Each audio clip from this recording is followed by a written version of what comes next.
And everyone is right on time. It is 6 o'clock on the nose. Why don't we give maybe 30 seconds to see if we've got anyone else who'd like to join us? And then we'll jump in.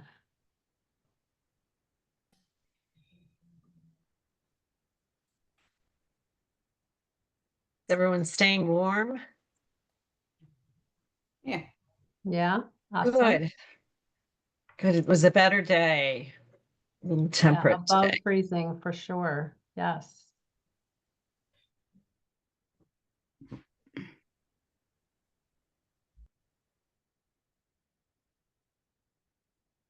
Gary, you did it.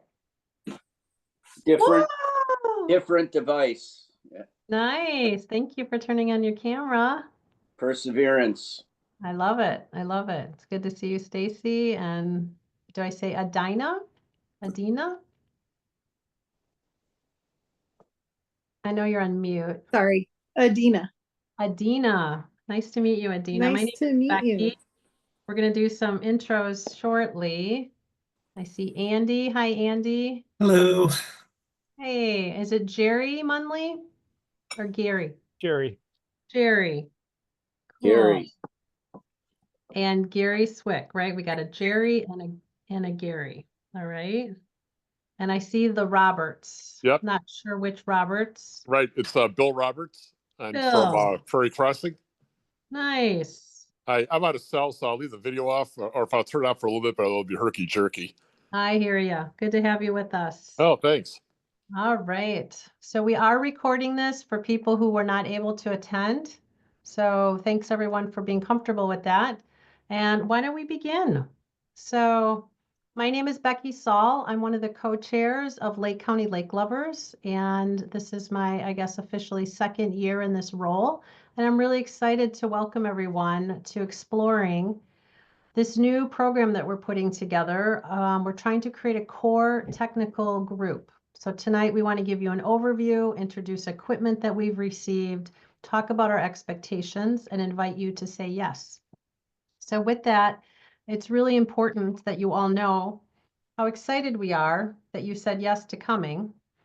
And we just want to pause here, if I can advance a slide, and just say a warm welcome, right? And in just a moment, I'm going to invite each person, if you're comfortable, just to say hi, maybe tell us what lake you're connected to, if you have a lake, and we just want this to be maybe 10, 15 seconds, really quick, right? Because we don't want to spend a lot of time.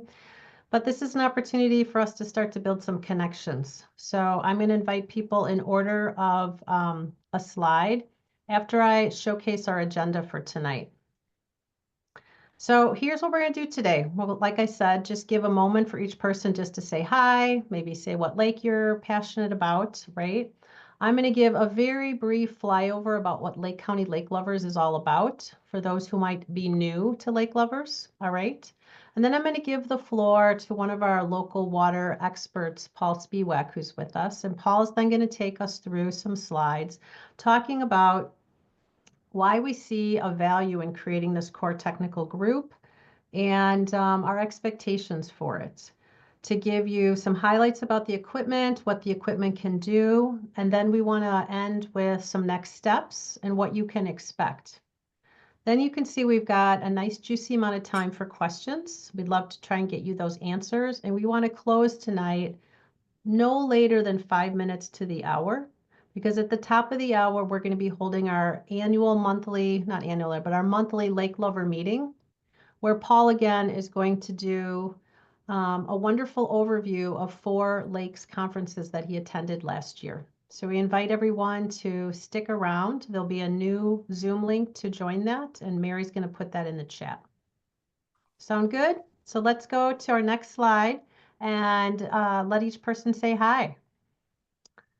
So Alana, I don't believe is with us. Some of you may know Alana from the health department, but I see that Jim Bland is with us. So Jim, 10 seconds, your name, and if you have a lake in mind that you're passionate about. My name is Jim Bland. I live on Third Lake. I've been helping people from Prairie Crossing and from Countryside Lake and working with Paul to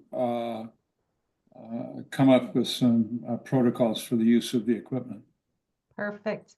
I know Diana Bush is working right now, but is hoping to join us when her work meeting finishes. And we'll circle back and hopefully she's joined us by the time we're done here. Gloria, do I see Gloria? Do not see Gloria. And Bill Cody, I don't think is on. Sandy, I don't believe Sandy's with us. So let's go to Jerry. Go ahead, Jerry. Hi, my name is Jerry Munley. I live at Loch Lomond. Lived here for about 30 some years and do the help with the testing here on Loch Lomond. Wonderful to have you. Thank you so much for being here. And Debbie, looking on my other side, don't see Debbie. And Andy, go ahead, Andy. I'm Andy Ott. John Schuster asked us to attend for him. So we're from Prairie Crossing. Cool, good to have you. And go ahead. We must have misspelled your name. It's with a D? Yes, it's Adina. Okay, Adina, we'll fix that. So I am also from Prairie Crossing. I am married to Andy Ott. But Yay. we're not in the same location. He's at a conference right now. Awesome. I love that you're both here, but from different spots. Okay. And Bill, I know you're on a cell phone. If you want to turn your camera on, feel free. Sure. There you go. How's that?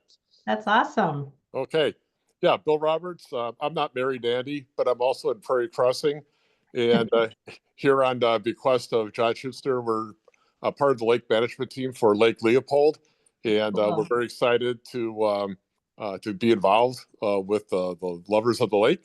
And I'm going to be collecting copious notes for John. And I know this is being recorded, so that's great. So John can get up to speed as well. So thank you for including me in this. Oh, we're great. We're so excited to have you. The lovers of the lakes. I like that. All Thank you. right. So John is the one who can't be with us, I guess. And Correct. Gary, let's go to you next. Hello, I'm with Friends of the Fox River, and we're a watershed wide group. So we love every lake in the watershed. Yay, it's so good to have you. And Paul, I'm going to be introducing Paul, but Paul, why don't you just do a very brief hi and your lake, and then I'll do the full blown intro in a couple slides. And we could get Gloria in. She joined. I will, Jess. Thanks. So I'm Paul Spiewak, and I'm a member of the Lake Lovers, and Countryside Lake is the lake. I'm a shoreline owner on Countryside Lake. Awesome. And Gloria, please go ahead. Sorry about that. It took me a minute to find my Zoom link. Gloria Charland. I'm with the Manitou Creek watershed and specifically Long Lake. Cool. That's so nice to have everyone. And I know we're expecting, here's Diana, so we'll just give her a moment. And Diana, I see that you're with us. It's Becky. I know you just are coming from a work meeting and you started at 6:30 this morning, probably back to back all day. Yeah. We're doing intros. If you are comfortable turning on your camera, we would love it, but you don't have to. And we're just saying hi. If you have a lake that you're passionate about, anything you'd like to say. Let's see. I don't usually work in Zoom. Let's see. Can you see me? There we are. We can see you. Yes. Yay. Hello.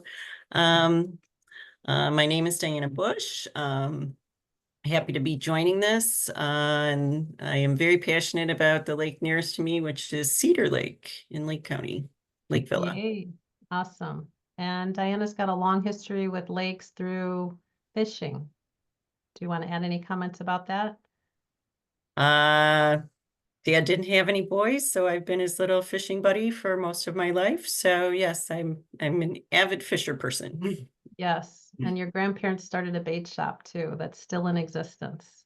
Yes, in Lindenhurst, there's a little bait shop that they started probably 70 years ago. So it's been passed down through the family. Bush's bait. Yes. Awesome. So is there anyone who's with us? Stacy, I don't think I had your name on here. Stacy, please give us an intro. Hi, I'm Stacy Pine with the Village of Island Lake. I was on the lake management board and worked with the Mutton Creek watershed and the lake. Awesome. And Mary, we need Mary. Go ahead, Mary. Yeah, I'm your host at Global Water Works, which is where Lake County Lake Lovers takes shape in between these meetings. So always happy to help online. And you can find me I'll put my email in the chat. Awesome. Did I get everybody? Did everyone have a chance to say hi? Beautiful. Thank you so much. Good to see everyone's faces. Thank you on this chilly night for all being together. So I'm going to do a quick flyover. Who are lake lovers? What's Global Waterworks? Why are we here? And then give the floor to Paul. So with that, back in 2016, Mary had a wonderful idea, felt called to start Global Waterworks, right? To start connecting solutions to water problems. It's a global organization, and we would love to invite all of you to become members. There's no charge to globalwaterworks.org. And within that, back in 2022, Mary recruited 12 people to say yes to starting this group called Lake County Lake Lovers. And that grew from 12. You'll see last year we're up to 148 members. And I got recruited in about a year ago. There's been a lot of activity. There was a petition not too long ago where we had 400 signatures. And we really are trying to go from just informing and sharing information to taking action. We always offer a monthly Zoom meeting, and once in a blue moon, they're in person. Where we are sharing knowledge, sharing lake programs, sharing what works. So in addition to that are some subgroups that I'll tell you a little bit more about that are building some action. So if you can stay for our 7 o'clock, we're going to be doing our monthly January meeting at 7. We'd love to have everyone. But last year ago, in March, we got together and formed a steering committee and said, what would happen if we set some goals specifically around these 4 areas of fundraising, communications, education, and water health? And of course, water health is what we're all about here, right?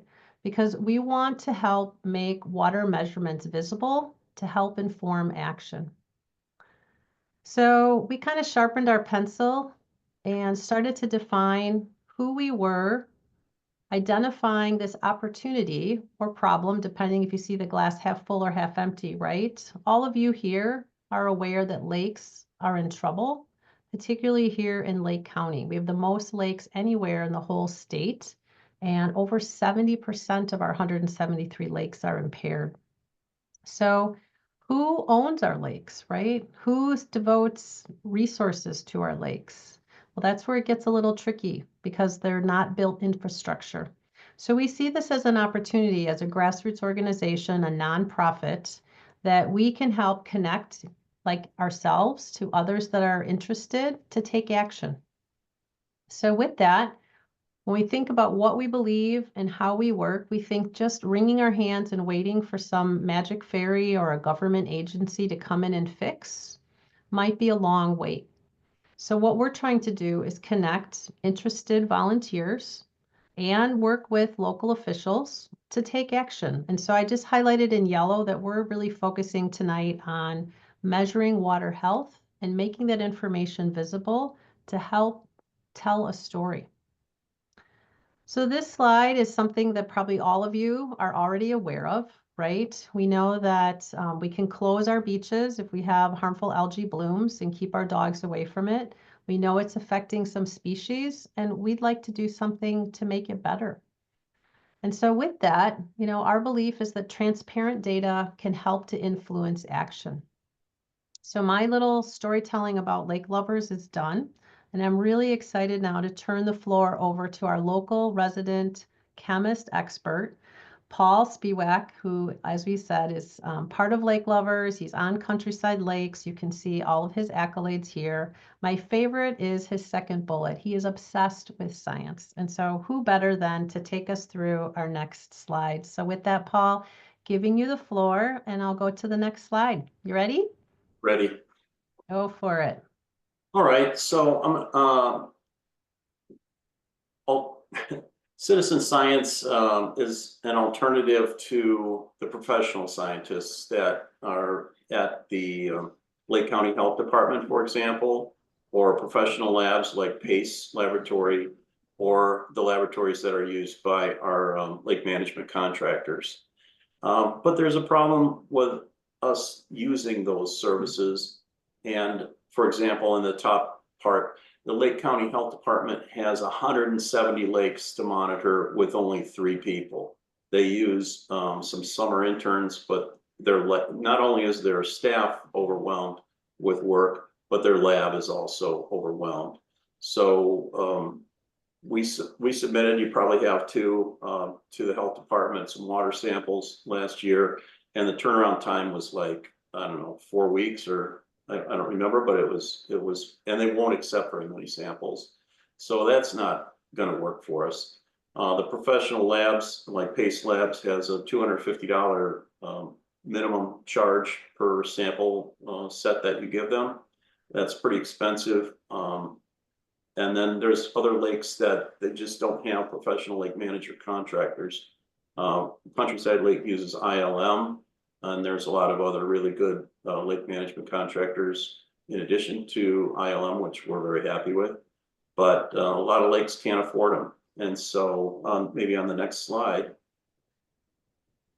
So, okay, so we got this equipment from YSI, which is a division of Xylem Corporation, and we want to share it. And I know you're all interested in participating in that. And we are going to use, we're going to have intensive monitoring on some lakes and maybe a little less intensive monitoring on other lakes. But the lakes that we want to use our fancy equipment with most are these ideal lake partners. So those ideal lake partners have these criteria. They have a written lake management plan, and they have funds to support some kind of remediation action during 2025, whether that's something like removing carp or treatment, a special treatment. For example, on Countryside Lake, we're planning to do phosphorus binding, at least a trial. And then another criteria, of course, is like the monitoring is desired, and there's a willingness to make their data public. So we don't want to just, hide the data. We think that making it public is good for all of us. All our lakes are, they're not real healthy, and we're all pretty much in the same boat on that. And we need, for each of the lake that's a partner of these core partners, we need at least 2 homeowners to learn and to use this equipment to do the lake monitoring. And we're thinking the monitoring would be twice monthly between March and October. So the next slide, please. So right now, that's why we're talking to you. We're recruiting a core technical group that has a science background, that understands quite a bit about the instrumentation and the reasons why we're doing it. We want this group to be the experts. So we want them to learn how to calibrate and become an expert user of this new scientific equipment. Willing to volunteer 6 hours per month, and that's kind of a minimum, March through October. And open to be collaborating with other lakes other than just their own lake, and to be a resource and a teaching guide, and sharing ideas with this pilot program. So we're still kind of working out a lot of the details of this program. Next slide, please. So what did we have? Well, we Lake County Lake Lovers met with the Xylem group. So Xylem's a S&P 500 company, big company, sells all kinds of equipment to wastewater treatment plants and basically everything water, pumps and all kinds of things, and also monitoring equipment. The division called YSI, which I think we're all familiar with, their high quality monitoring equipment, they gave us for free to the Lake County Lake Lovers a YSI Pro DSS multi-probe, which is the picture there on the top. So this thing has a 30-foot long cable, and it is the fanciest one they have. It's like over $10,000. It automatically has, I guess I have a different slide with the features it has, but I'm really excited about it. It's really deluxe. And then we got 2 photometers, and that's their YSI model 9800. as you may know, the multi-probe cannot measure phosphorus, but the photometer can. And the photometer can measure a lot of other things, but phosphorus is the one that really excites me. Next slide, please. So of the things we're going to measure, I think we all probably know that, you know, there's a lot of things we could measure, but the more things we do measure, the less likely it is for volunteers to do all those measurements. So this is kind of a list of easy to monitor things that is combined with the capabilities of this equipment. So everybody, I think, in this group knows how to do a Secchi distance measurement with a Secchi disc. But then we'll use we'll measure the total reactive phosphorus concentration. That's an unfiltered water sample, and it's undigested, very simple. Take the water out of the lake, put it in the photometer, put a couple tablets in there. 10 minutes later, there's your answer. 10 minutes later, not 2 weeks or 4 weeks later.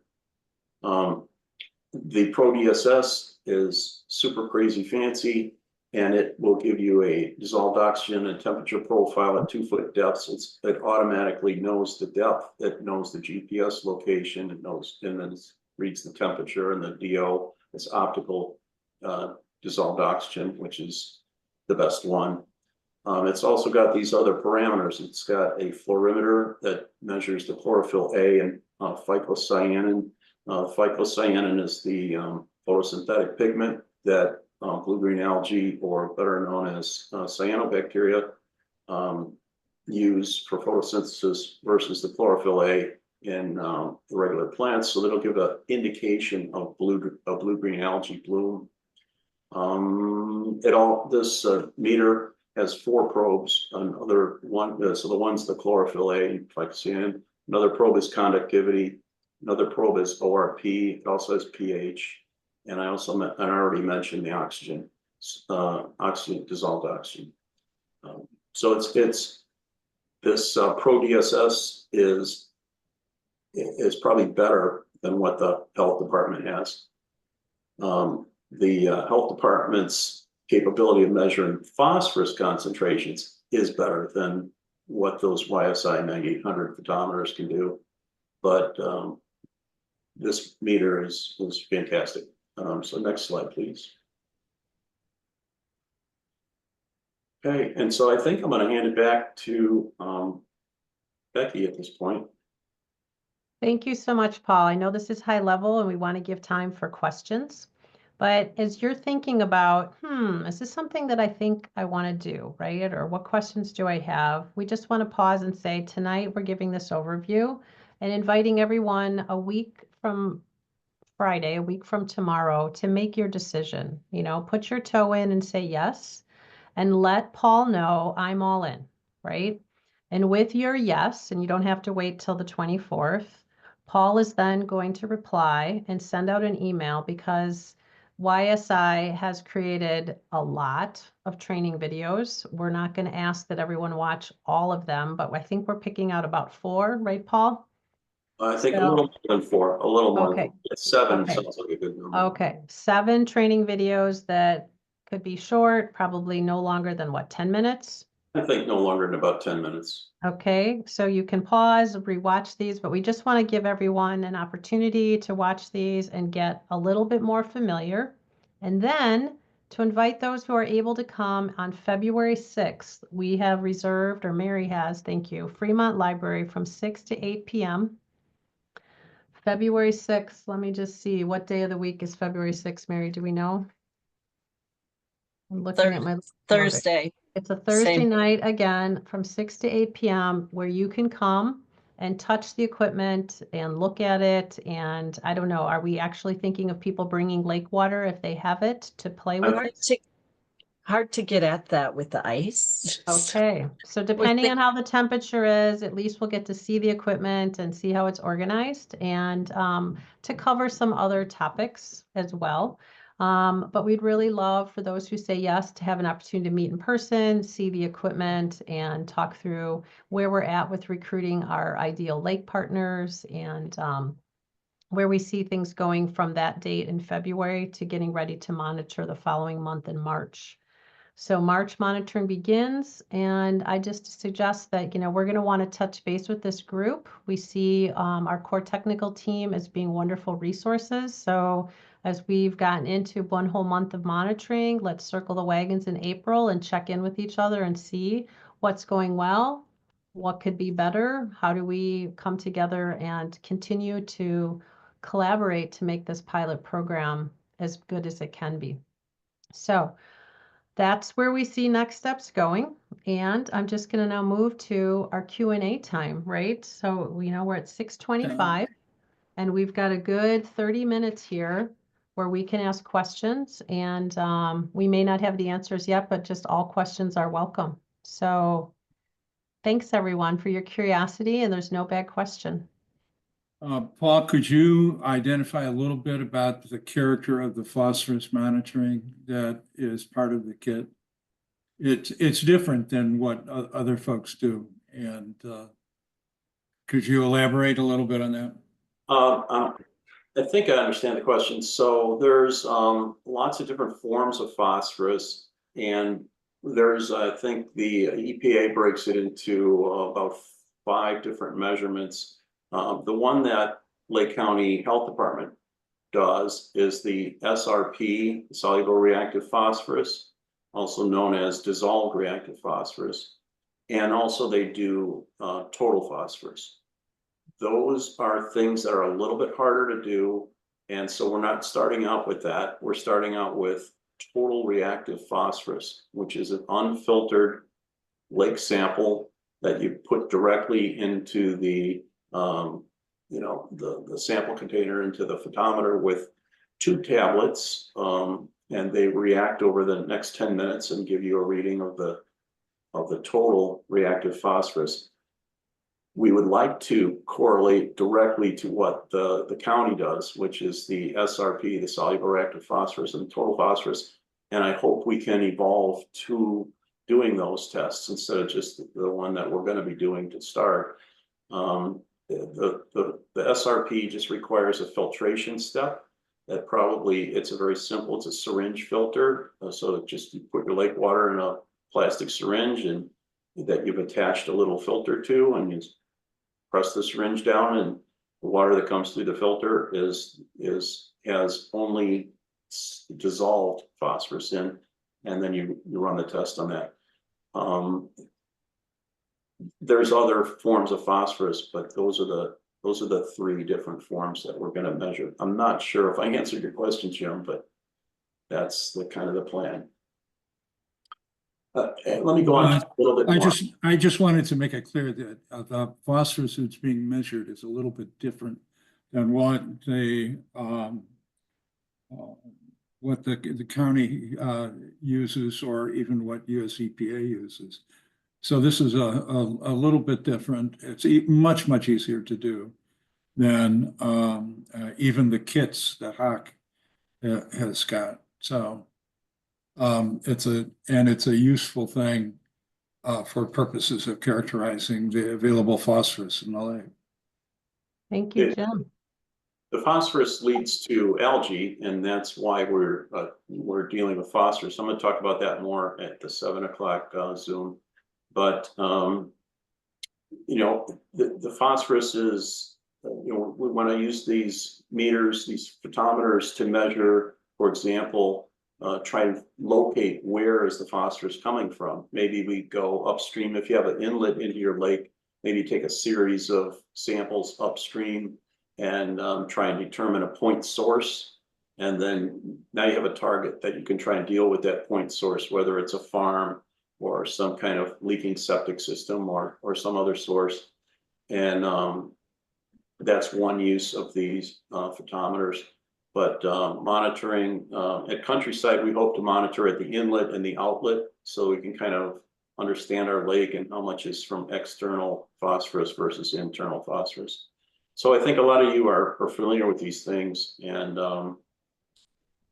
phosphorus measurements are something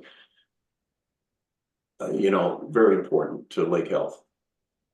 And there's two small things that can contribute to the lake group, a Secchi disc and a depth meter. So those are things we can contribute as well to the package of things that are available to people. Thanks, Great. Jim. Other questions from people? Just jump off mute and ask. Sure. I had a question. This is Bill Roberts. How do you envision the mechanism for sharing the equipment from lake to lake? Great question. Do you want to answer, Paul, or you want me to take that? Why don't you start and I'll add on if you left something out. Sure. So Bill, we have explored 3 options. One could be, you know, we circle our wagons. We're a small bunch, depending on which lakes we're going to partner with and the schedule that we develop. And we feel more comfortable with one of our core technical people kind of putting eyeballs on the equipment on a daily or pretty regular basis. And we imagine a schedule where Monday night Bill has it, and then coffee transpires the next day and someone comes and picks it up, type of thing. Kind of the Pony Express. That's one idea. Another idea is partnering with a library, maybe like Fremont or another public library, or a tool library where there's publicly available instruments that are available for check-in and check-out. You know, it's an independent place. No one has to be home at a certain time.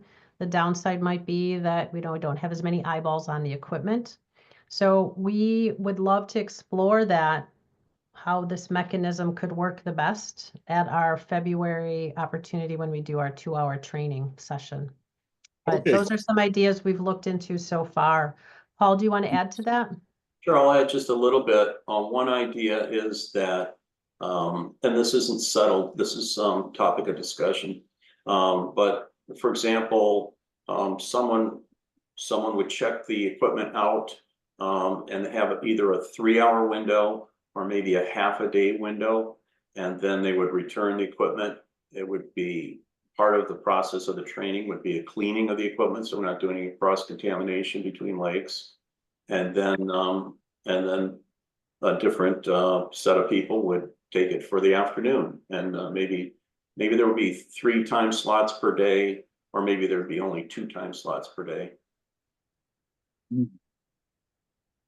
Okay, thank you very much. It sounds like a great start. Yeah, you know, I think it's just going to really depend on who's using this, right? If we're all within a mile or 2 miles or 5 miles or 10 miles, right? What's doable? We don't want to have the equipment located, you know, in a far-flung area. So what's going to be centrally located? And then what's going to be good for the equipment? You know, how much love and care is it going to need? And you know, One suggestion we have given to Paul, and I don't know whether or not you have talked with Alana yet, but one place where it could be kept is actually at the health department.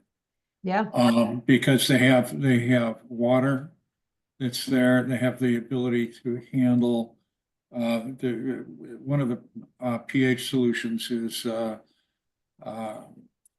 pH 4 acid, so they have the ability to handle the chemicals that are there. And I've talked with Alana, and she is willing to do that.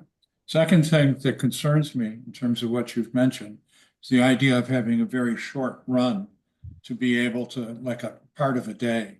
I can't conceive of that. If you're going to use the equipment, it really needs to have a fairly substantial amount of time to be able to get out in the lake, deploy the equipment, take the data, and do the things at least a half a day worth. And in some circumstances, it's worthwhile to have people have it for at least 2 days at a pop. So those are suggestions. yeah. So I think that point of what measurements are going to be done and how long does it take, and you know, how close is where you park to get into a boat to go out and collect the measurements and, you know, reverse and then get the equipment back. And, you know, how generous can we be with the time slots, right? Maybe we can afford a couple days. So we still don't have all the questions answered, right? How many people need to use it in a week or in a month? But as we get more information, we definitely want to come up with something that works for everybody, the best we can make it work. For an individual lake, if people can get out twice a month, that is really very, very good schedule for Yeah. an individual lake. Yeah, that's what we're setting as our goal. So thank you for that question, Bill. Others, who else has a question? No bad questions. Can I make a Go ahead, comment? Jerry.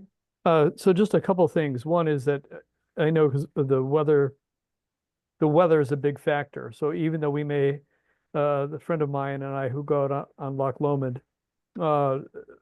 we definitely think that we're going to make it on one morning, and then the weather completely throws that out the window.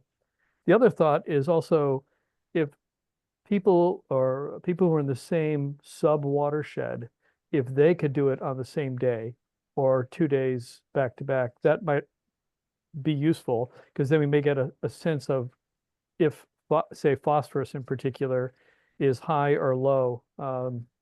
So if I could get a few people over at the seminary to start doing testing, that would be great too. Yeah, yeah. Those are great insights, and something that we thought of is for our tier 1 or our primary targeted lakes, you know, that we're really trying to support, giving them 3 slots a month. So 3 separate weeks. So in other words, a rain date. And maybe with experience, we learn they need 2 rain dates, 1 for each date, right? So I think good communication, because the weather may not cooperate. It may not be always perfect, and people's lives may cause the schedule to adjust, right? So we don't want to be so rigid, but we also don't want to be so passive that the equipment sits not being used for longer periods of time. Paul, you want to add to that? I think, yeah, we don't want the equipment to be sitting, doing nothing. I hear what you're saying, Jim. We want to spread as widely as we can, but leave enough time to do a good job. When we kind of try to establish what's the minimum time that you could get measurements, I'm thinking if, in my own situation, if I had that equipment, I pick it up, I get on my pontoon, I get out to the lake, I spend an hour from leaving my pier to returning to my pier, and taking the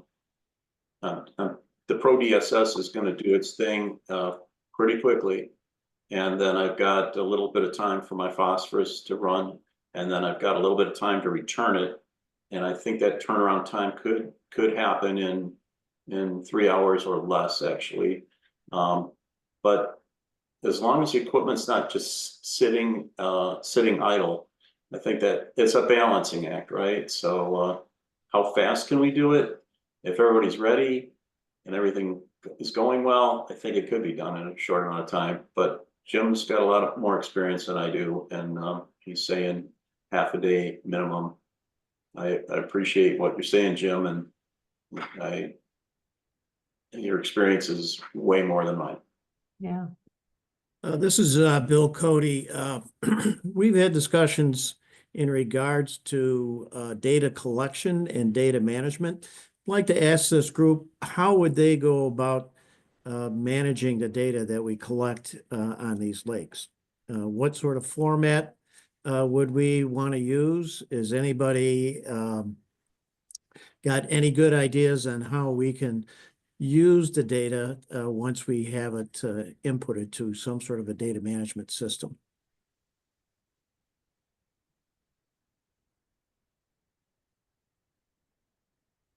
Crickets. Crickets.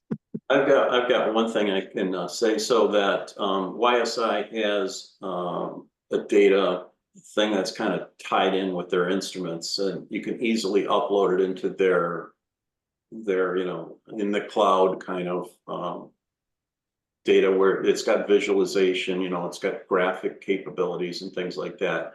So the Pro DSS, for example, knows the GPS, the time, and all these other things, and you connect it to YSI's software, which is called Core, K-O-R, And that might be our preliminary way of storing the data.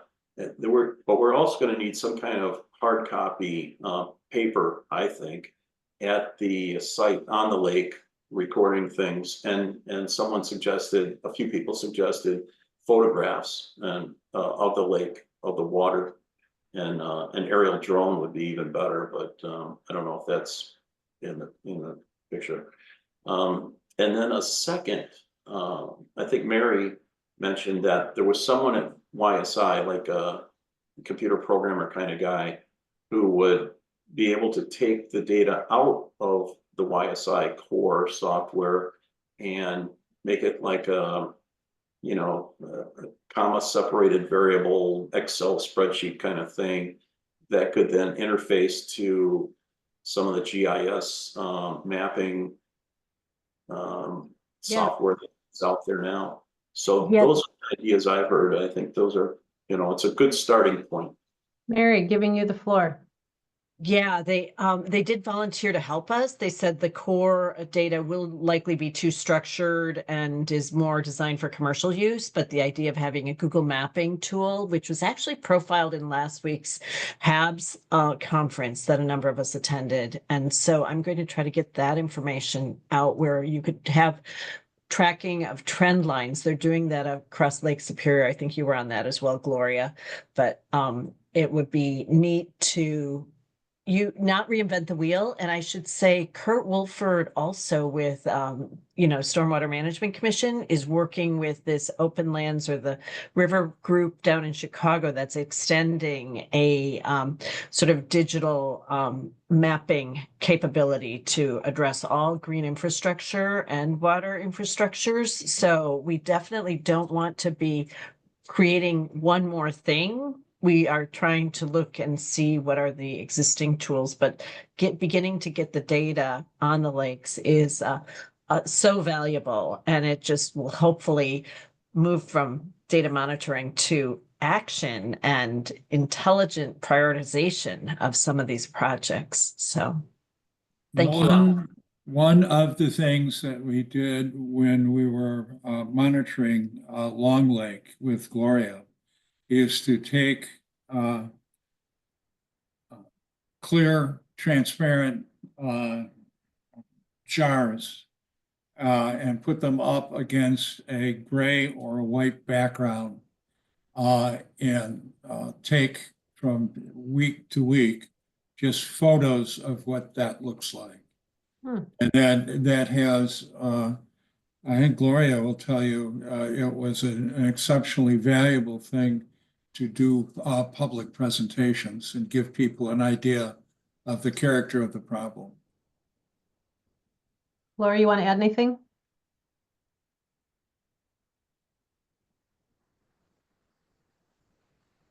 Yes, primarily I'm the cyanobacteria monitor on Long Lake now, but every time I take a sample, I have a jar at the shore and a jar 60 feet out and a photograph, photograph of the jars and then a photograph also of the bloom itself.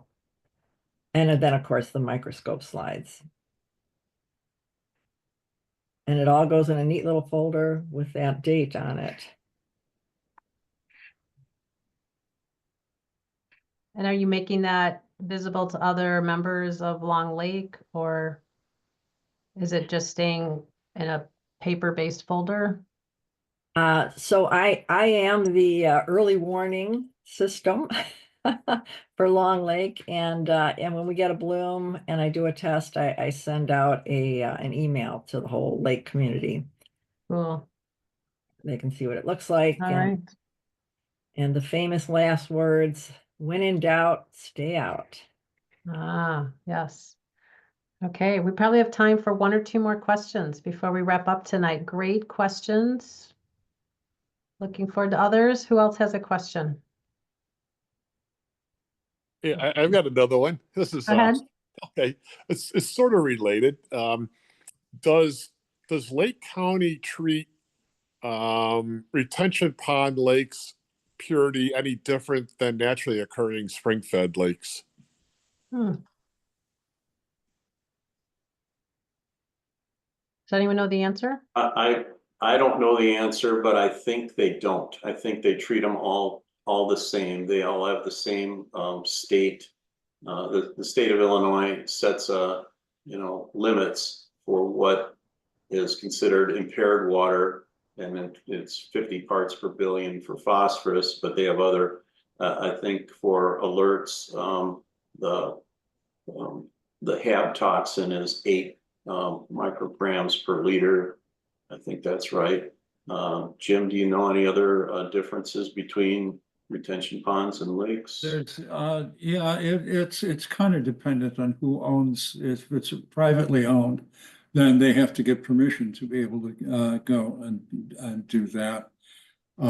Generally, they have a free hand on publicly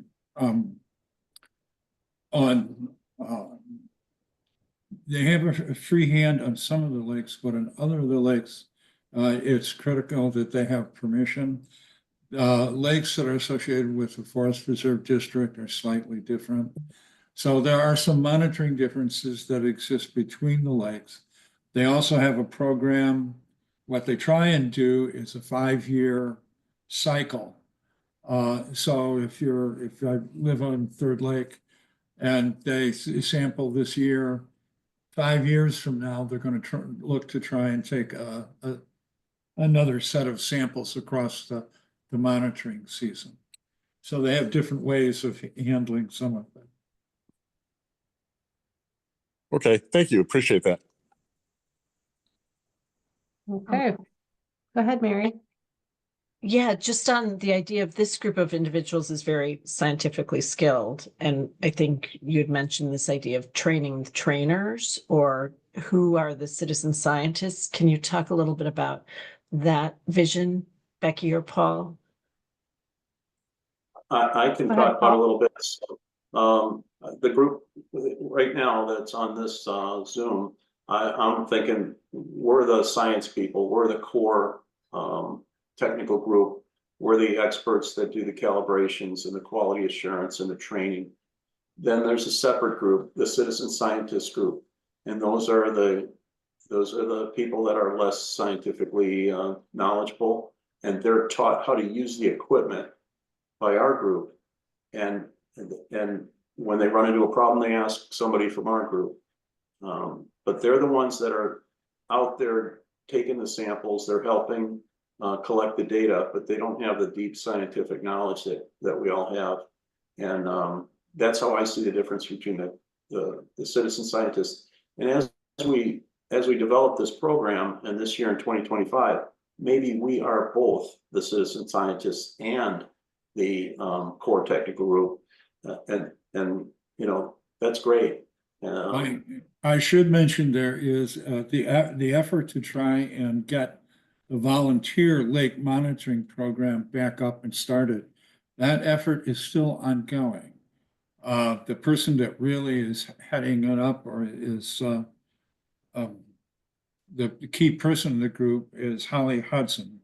And Holly is looking to meet with Illinois EPA this week for purposes of seeing whether or not they would reinitiate or re-establish that program. Past that, we have, concerning the VLMP program, a commitment from Riverwatch that they would be willing to independently handle the program. The underlying problem is money. So if we could get a sponsor for that program with money, then there are people that with lots and lots of technical experience and time that would be willing to do the planning and the programmatic and technical side of it would be created by Holly, Alana, and other folks of that ilk. So it's ongoing. It's not dead. Good. Jerry, did you want to add? I saw you raise your hand a little. No. Okay. So yeah, so Lake Lovers, to recap, has this equipment. We have a vision to try to partner with lakes who, if we again revisit those criteria, have a written plan, have a 2025 budget, and they are oriented and open to taking action.